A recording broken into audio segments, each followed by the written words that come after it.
Praise the lord. Good morning. ప్రభువైన యేసుక్రీస్తు వారి నామమున మీ అందరికీ కూడా ఉదయకాల శుభములను తెలియచేస్తున్నాను. అందరూ బాగున్నారా?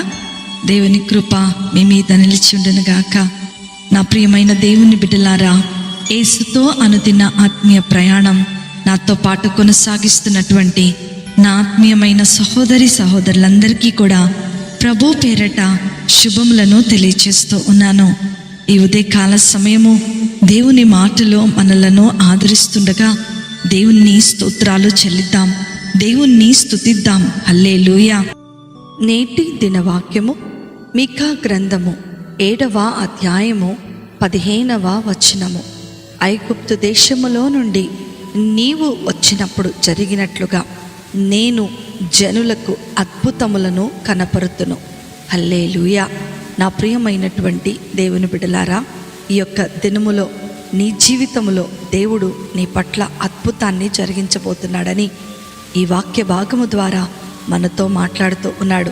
ప్రభు మనలను ఆశీర్వదించడం మాత్రమే కాదు, కానీ ఈ దినమంతా కూడా మనకు తోడుగా ఉంటానని, మనము అడుగుపెట్టు ప్రతి స్థలములో దేవుని యొక్క ఆశీర్వాదాన్ని ఖచ్చితంగా చూస్తామని ఈరోజు దేవుడు నీతో నాతో మాట్లాడుతూ ఉన్నాడు. నేను జనులకు అద్భుతములను కనపరుతును అని దేవుడు అద్భుతమైన వాగ్దానమును మన జీవితంలో అనుగ్రహిస్తూ ఉన్నాడు.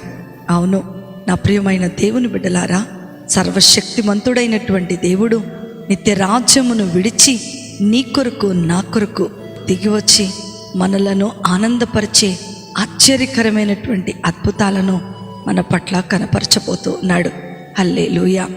బైబిల్లో గనక మనం చూసుకున్నట్లయితే ప్రజల జీవితాల్లో దేవుడు చేసిన ఎన్నో అద్భుతాలలో కొన్నిటిని ఉదాహరణలుగా మనం చూసినట్లయితే దేవుని అద్భుతాలు ఎంతోమంది జీవితాలలో ఎలా కనపరచబడి ఉన్నాయో మనము చూడగలం.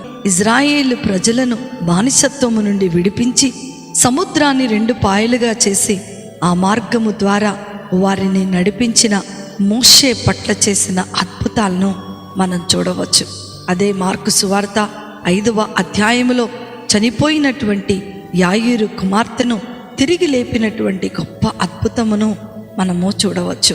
యేసు ప్రభువారి ద్వారా స్వస్థత పొందుకున్నటువంటి అనేకమైనటువంటి రోగులు దేవుని యొక్క లేఖనాల్లో కనపడుతున్నారు. అంత మాత్రమే కాదు, మార్తా మరియల తమ్ముడే అయినటువంటి లాజరు చనిపోయినప్పుడు యేసు ప్రభువారు పిలవగానే ఒక్క మాట ద్వారా సమాధి నుండి ఆయన బయటకు వచ్చినట్లుగా మనం చూస్తూ ఉన్నాం. నా ప్రియమైన దేవుని బిడ్డలారా, దేవుడు చేసిన ఈ అద్భుతాలన్నీ మానవునికి బలమైనవిగా ఉండటమే కాదు, ఆశీర్వాదాన్ని, గొప్ప విశ్వాసాన్ని కూడా కలుగచేస్తూ ఉంటాయి.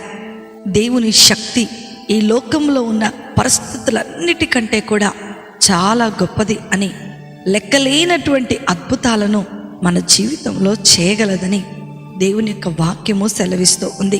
నా ప్రియ దేవుని బిడ్డలారా, నేడు ఈ వాక్యం వింటున్నటువంటి మీ హృదయాన్ని దేవుని వైపుకు తిప్పినట్లయితే ఎంతో శక్తివంతమైనటువంటి దేవుడు నీ పట్ల అద్భుతాన్ని జరిగించబోతున్నాడు.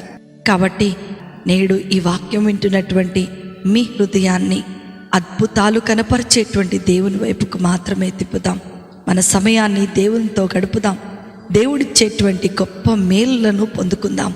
అట్టి కృప, ధన్యత, ఆశీర్వాదము వాక్యం వింటున్న దేవుని పిల్లలైన మీ అందరికీ అనుగ్రహించబడును గాక. ఆమేన్. ప్రార్థన చేసుకుందామా?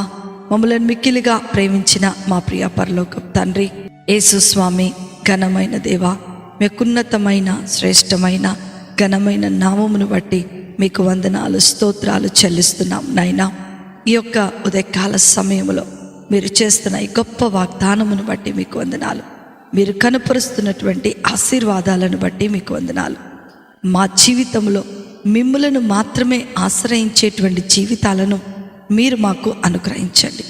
ఈ విన్న వాక్యము ప్రతి ఒక్కరి జీవితాలలో ఫలింపచేయమని నజరేయుడైన యేసుక్రీస్తును శక్తి కలిగిన నామములో అతి వినయముతో అడిగి వేడుకొనుచున్నాను తండ్రి. ఆమేన్, ఆమేన్, ఆమేన్. ప్రభు మిమ్ములను, మీ కుటుంబాలను దీవించునుగాక. ప్రేమతో మీ సహోదరి శిల్ప జోసెఫ్.